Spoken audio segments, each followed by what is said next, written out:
What if I told you that the magnificent cathedrals towering across Europe were never built by human hands? Before you dismiss this as fantasy, consider this. We're about to examine evidence so compelling, so mathematically irrefutable, that it will force you to question everything you thought you knew about our past. Today we embark on an investigation that begins with stone and mortar, but ends with a mystery that shakes the very foundations of history itself. Our journey starts in Reims, France, where one of the most breathtaking structures ever created pierces the sky. Reims Cathedral stands as a monument to impossibility. Its stone vaults soar upward with such grace and precision that even modern architects struggle to comprehend how it was achieved. The facade alone is adorned with over 2,300 individual sculptures, each one a masterpiece that would take a skilled artisan months to complete. It is, in every sense, a symphony frozen in stone, a testament to capabilities that seem to transcend the era in which it supposedly was built. The official narrative tells us that construction began in 1211 AD and was completed in a mere 80 years. 80 years. Let that sink in for a moment. We're asked to believe that in an age without electricity, without steel cranes, without computer-aided design, without even basic mechanical advantage beyond the lever and pulley, medieval craftsmen erected this colossal masterpiece in less than a single human lifetime. But let's pause here and truly imagine that world. Picture a society where the fastest mode of transportation was a horse, where the most advanced tool was a hammer and chisel, where calculations had to be performed by hand without calculators, without even reliable mathematical tables, where lighting came from candles and torches, making precision work nearly impossible after sunset. In such conditions, how could anyone build something as complex as Reims Cathedral? Not in 80 years, not in 200 years, perhaps not at all. The official story asks us to swallow a paradox so glaring it should have been questioned from the start. We're told these people lived in what we call the Dark Ages.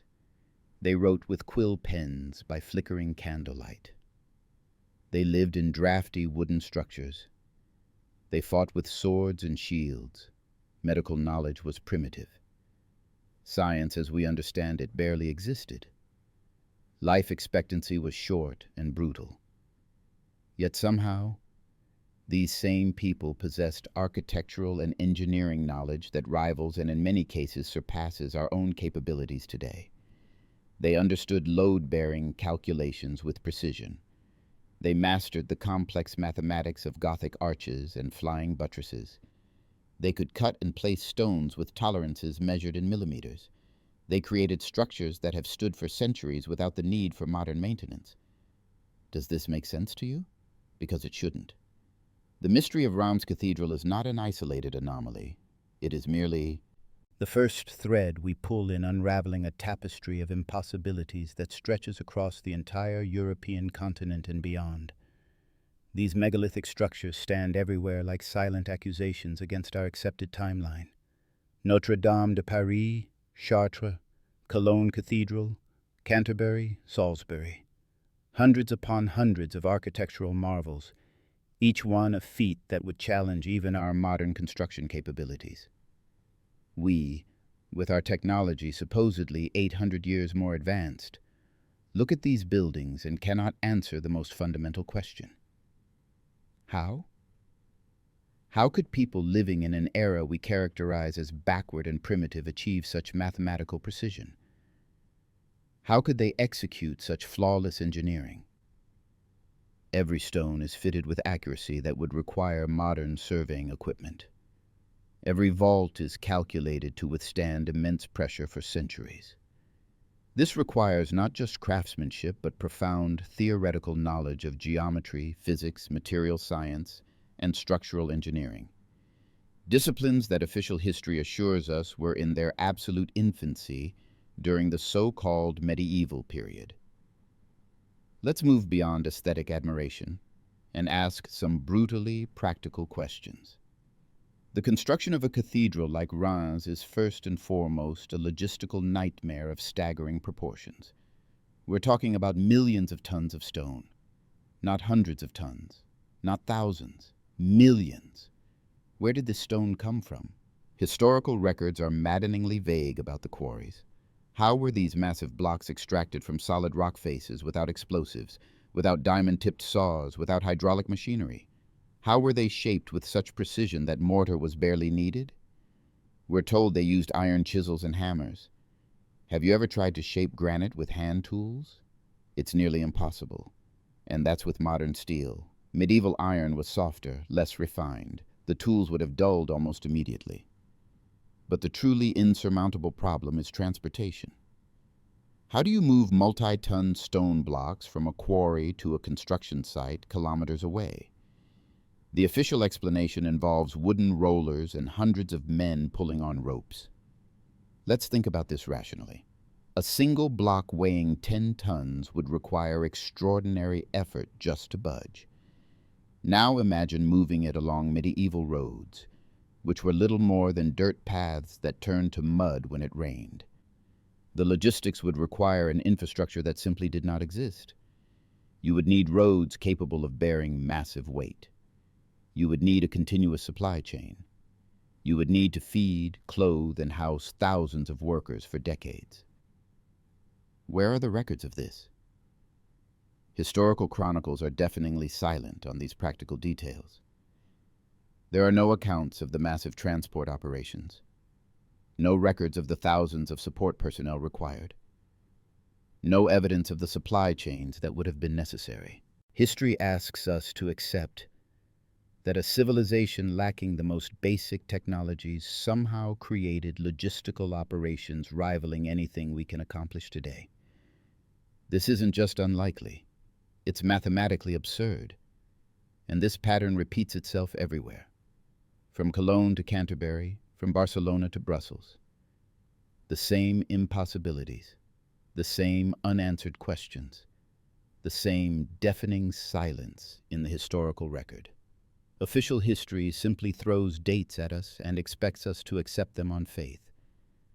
But what if these dates are nothing more than a convenient fabrication? What if they're an attempt to force inexplicable artifacts into a timeline that never actually existed? What if Reims Cathedral and structures like it are not products of the medieval period at all, but the remnants of something far older and far more advanced? This thought seems incredible at first. But the deeper we dig into the details, the more the official version crumbles under the weight of its own contradictions.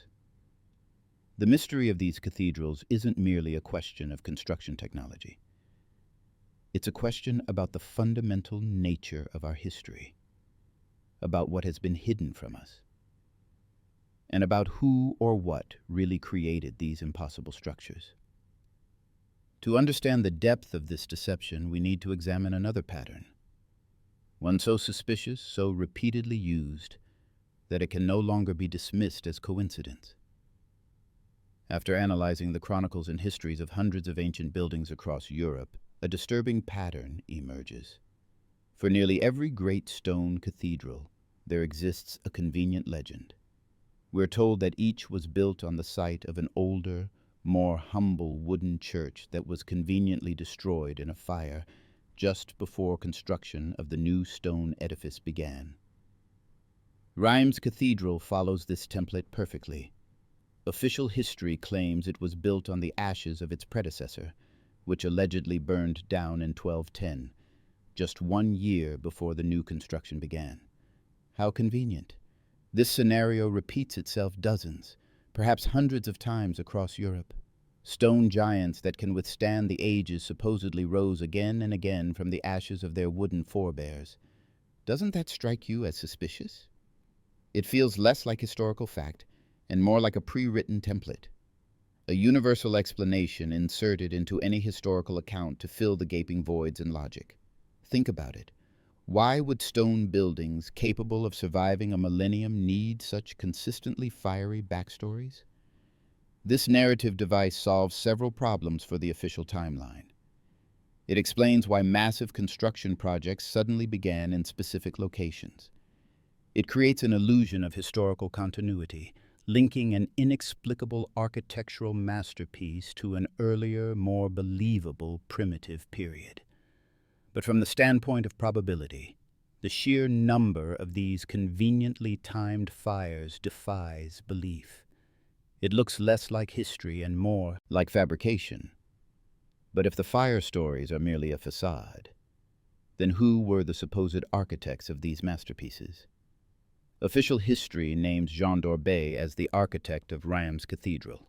But the moment we try to learn anything substantive about this man, we hit a wall. Who was he? Where did he acquire knowledge centuries ahead of his time?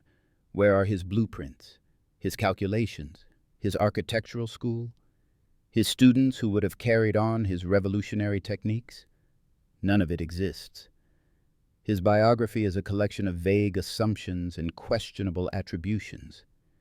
He's credited with participating in the construction of buildings that were supposedly founded in the 6th century. Then somehow, 600 years later, he's building other churches. This doesn't describe a real person. It describes a mythical character whose name was simply inserted into the historical record to provide authorship for an anonymous, inexplicable masterpiece. Did Jean d'Orbay actually build anything? Or did he simply discover these structures, and his name, as a figure from a more understandable era, was attached to ancient buildings to integrate them into a fabricated timeline?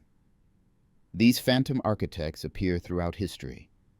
Their existence is supported by virtually nothing except the buildings themselves. This is yet another crack in the foundation of the official narrative. So we have technologically impossible buildings. We have suspiciously repetitive fire stories serving as their backstory. We have enigmatic architects whose biographies collapse under scrutiny. All of this could be dismissed as the result of inaccurate record-keeping or lost documents, except for one thing. These are merely circumstantial details. The real crushing blow to official history isn't hidden in stone or ancient manuscripts. It's hidden in numbers. In the population data provided to us by historians and demographers themselves. There is one domain where you simply cannot lie. One system that cannot be faked retroactively because it obeys immutable mathematical laws. That domain is mathematics. And mathematics is about to reveal a truth that will leave you stunned. Historians can fabricate any stories they want about fires and genius architects. But there's one thing they cannot argue with: numbers. And those numbers are about to expose the greatest historical fraud ever perpetrated. The time has come for our decisive experiment. We will set aside legends and assumptions and turn to the cold, impartial language of mathematics. Our method is elegantly simple and based entirely on official, publicly available data that no historian disputes. We will take population growth statistics from a period that is exceptionally well documented, the last 200 to 250 years. These numbers are reliable, verified, and accepted by mainstream academia. Let's examine England as our example. Since the beginning of the 19th century, England's population grew from approximately 9 million to over 65 million people. This represents a massive but well-documented expansion. We see similar patterns across Europe. Spain's population increased by nearly 20 million in just the last 70 years. France, Germany, Italy all show comparable growth rates. These aren't disputed figures. They're historical fact. Now, here's where it gets interesting. Using these accepted growth rates, we're going to perform a reverse calculation. Not forward into the future, but backward into the past. We will apply the exact same mathematical model that demographers use for future projections, but in reverse. We'll see what the world's population should have been during those so-called dark ages when these cathedrals were supposedly built. We're going to use their own numbers, their own mathematics to check their own historical claims. This simple arithmetic operation leads to results that can only be described as a demographic catastrophe for official history. Results that shatter the carefully constructed narrative we've been taught since childhood. Let's begin our countdown. Applying the documented rate of population change in reverse, we watch the numbers shrink at a catastrophic pace. Rewinding just 100 years from today to the beginning of the 20th century, global population drops from billions to approximately 1.6 billion. That's still a substantial number. But we're only getting started. Moving further back, we cross threshold after threshold. By 1886, according to our calculations using official growth rates, the entire planet Earth would have had approximately 928 million people. Still plausible, though significantly less than official estimates claim. By 1817, just over 200 years ago, that figure drops to roughly 314 million people for the entire world. This is already several times less than what official historical sources tell us. But we continue our relentless mathematical journey backward. By 1748, only 106 million people would remain on the entire planet. Think about that. That's roughly the current population of Japan spread across every continent. North America, South America, Europe, Asia, Africa, Australia, all combined would have just 106 million people. During an era when we're told vast empires were flourishing, when global trade was supposedly thriving, when millions were fighting in wars. The numbers don't add up. But we're not done. Now let's take a truly massive step backward in time. The year 1610. According to our mathematical model, based on the official population growth rates that historians themselves provide, the world's population at that time would have been approximately 11.8 million people total. That's fewer people than currently live in Moscow alone, less than the population of Tokyo. This is supposedly during the age of great geographical discoveries, when massive empires were being built, when large-scale wars involving tens of thousands of soldiers were being fought, when global trade networks were functioning, when cities like London, Paris, and Constantinople were supposedly thriving metropolises. 11 million people on the entire planet. Does this make sense to anyone? But the mathematics isn't finished with us yet.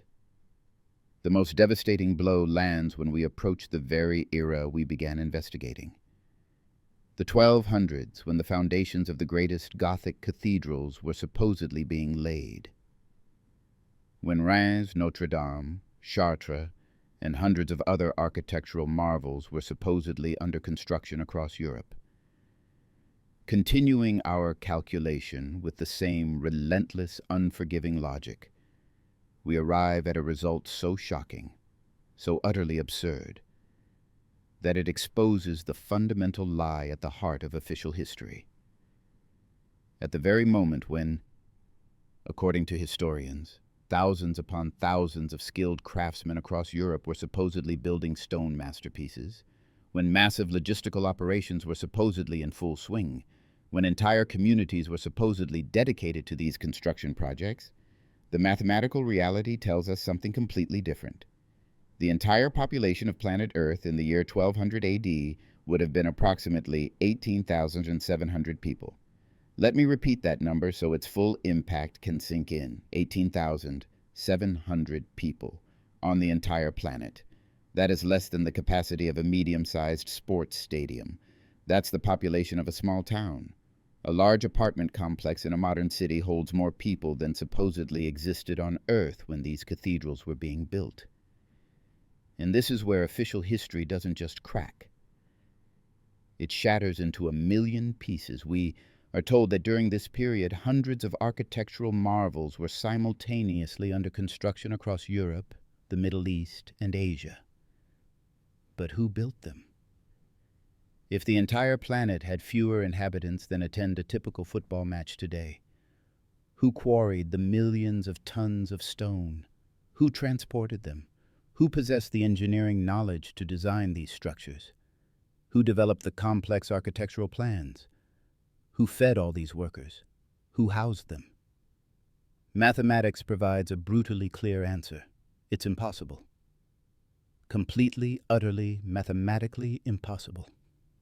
The historical narrative that claims a virtually non-existent population possessed construction capabilities surpassing our own collapses under the pressure of simple arithmetic. The numbers don't lie. The official story does. If the people of that time could not have physically built these structures, and mathematics proves conclusively they could not have, then the most important question in history arises. Who did build them? Mathematics has destroyed the alibi of official history. It has proven beyond any doubt that in the 13th century, there was simply no one available to construct these cathedrals.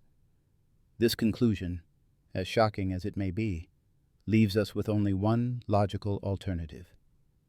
If these buildings were not constructed by the people of the medieval period, then they must have been built by someone else, long before them, by a civilization that has been deliberately erased from our history books.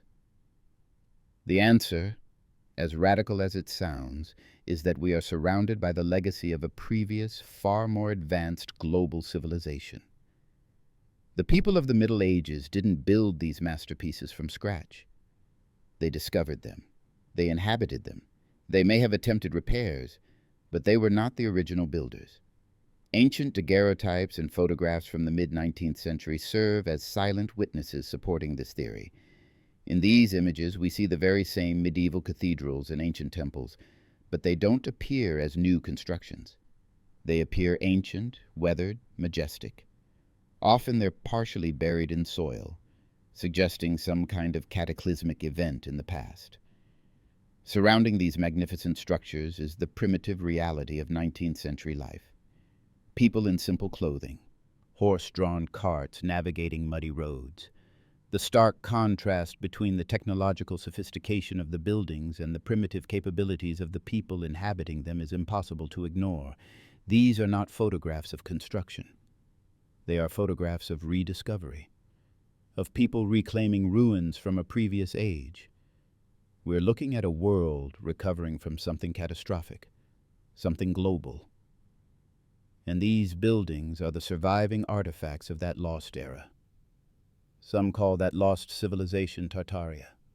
Others use different names. But the evidence of its existence is carved in stone across the entire planet. If this truly was a single, unified civilization, it should have left behind common features, a recognizable signature. And it did. All across the world, from Europe to Asia, from the Americas to Africa, we find identical symbols on the facades of these ancient structures. One striking example is the griffin, a mythical creature that official history claims arose independently in different cultures. Yet we see virtually identical depictions rendered in the same artistic style on buildings separated by thousands of miles. These are not coincidences. This is an architectural language, a unified code that proves these structures originated from a single cultural source. These symbols are like a signature left by builders who were later erased from history. Official historians tell us stories of separate primitive peoples who supposedly arrived at similar architectural solutions independently. But the evidence screams the opposite. It points to a single unified global culture that possessed technologies we still cannot fully comprehend or replicate today. All these buildings are links in the same chain, components of a vast global system whose existence we are not supposed to acknowledge. Visual evidence supports our theory. Recurring symbols support it. But our most powerful and irrefutable tool remains mathematics. It has already demonstrated that the population in the 1200s was effectively zero, making large-scale construction impossible. This conclusion alone overturns everything we've been taught about the past. But mathematics pushes us toward an even more profound and disturbing conclusion. It points to a reset point in the relatively recent past, a moment when there were almost no humans left on the planet. This thought is simultaneously fascinating and terrifying. It means our current civilization is far younger than we've been told. It means that everything we call history before a certain point is either complete fabrication or a misinterpretation of records from the previous world. The world of the true builders. We are standing on the edge of a discovery that could change absolutely everything. Our calculation for the 13th century exposed the impossibility of the official narrative. It was the pebble that started an avalanche. But why stop there? If our mathematical model is correct, and the numbers prove it is, it should continue working as we push even further back into the past. We've seen what the world looked like 800 years ago, but what about 1,100 years ago? What secrets lie hidden in the depths of time, where historians are terrified to look with a calculator in hand? Let's not be afraid. Let's take our mathematical experiment to its logical conclusion, however shocking that conclusion might be. Let's see exactly where this countdown leads and what lies waiting at that final point. The answer may be more incredible than any speculation or theory. We've brought our mathematical experiment to a critical juncture, exposing the absurdity of official 13th century history. But we're not stopping. Now we take the final step and peer into the abyss that opens before us. Continuing our countdown with the same relentless rate of population decline, we race backward through the centuries. Past the mark of 1200 AD, where only 18,700 people existed on Earth, the numbers continue to evaporate. The years 1100, 1900, 800 AD pass by. With each step into the past, humanity becomes more ghostly, its presence on the planet approaching statistical insignificance. And then we reach the threshold of 600 AD. Mathematics, based on the official demographic data that historians themselves provide, delivers its final, merciless verdict. In the year 600 AD, the population of the entire planet Earth would have been approximately 3 people. This is not metaphor. This is not exaggeration. This is the direct and inevitable result of calculating backward using the very numbers that mainstream history gives us. We have reached the mathematical 0 point, the end of the line. Beyond this, there is nothing. This figure, 3 people on the entire planet, presents us with a fundamental choice. A fork in the road where each path completely transforms our understanding of reality.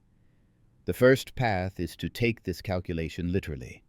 This would mean humanity as a species appeared sometime around the 7th century AD. Everything before that moment, ancient Rome, ancient Greece, the Egyptian pyramids, the Persian Empire, all of it would be fiction, fabrication. This option is so absurd that we can dismiss it immediately, but that leaves us with only the second path. If mathematics doesn't lie, and it doesn't, but the result is clearly absurd, then the fundamental premise must be wrong. We've been assuming that human history follows a continuous, smooth growth pattern. That population steadily increased over millennia. But what if that assumption is false? What if there was a break in the timeline? What if, in the relatively recent past, something catastrophic happened? This calculation means one thing and one thing only. Very recently in our history, something massive occurred. A global cataclysm that almost completely annihilated the planet's population and erased the collective memory of what came before. Our mathematical model breaks down because it's attempting to see beyond the event horizon of this catastrophe. It's trying to look into a world that existed before the reset, a world that was deliberately hidden from us. This concept of a global cataclysm, a great reset, is the master key that unlocks every door we've been trying to open. If we accept that such an event occurred relatively recently, perhaps in the 18th century, perhaps around the symbolically significant year 1776, then suddenly all the inexplicable paradoxes fall into place. The incredible cathedrals and castles scattered across the globe? They're not constructions from the Dark Ages. They're the surviving remnants of a highly developed pre-cataclysm civilization. The lost construction technologies? They weren't lost in antiquity. They disappeared along with the world of their creators during the reset event. The population mystery? The explosive growth of the 19th and 20th centuries isn't a continuation of an ancient trend. It's a demographic explosion of survivors rebuilding their numbers from near zero. And the entire official history we've been taught? It's a chronicle written after the disaster, a narrative specifically designed to explain the new world and incorporate the incomprehensible ruins of the past by labeling them as primitive medieval constructions and inventing convenient legends about phantom builders. Therefore, all these cathedrals, castles, and palaces are not the legacy of primitive medieval people. They are silent witnesses to a world that came before us, a world that has been hidden. They stand as irrefutable evidence that our civilization is not the first on this planet, that our history is far shorter and far more tragic than we've been led to believe. The numbers are right in front of you. The evidence has always been here, waiting for someone to pay attention, waiting for someone to ask the simple questions, waiting for someone to do the basic mathematics that exposes the lie. Who built these? Cathedrals, not the people we've been told about. The mathematics proves that beyond any doubt. So who were the real builders? What happened to them? And most importantly, why has their existence been erased so thoroughly from human memory? These questions don't have easy answers, but one thing is certain. The magnificent structures towering across our world are not what we've been told they are. They are messages from a lost age, evidence of capabilities we've yet to recover, proof that history as we know it is a carefully constructed fabrication. The investigation is just beginning. The truth is carved in stone, written in numbers and hiding in plain sight. All we have to do is open our eyes and dare to question what we've been told. This is only the start of uncovering what our history is truly hiding.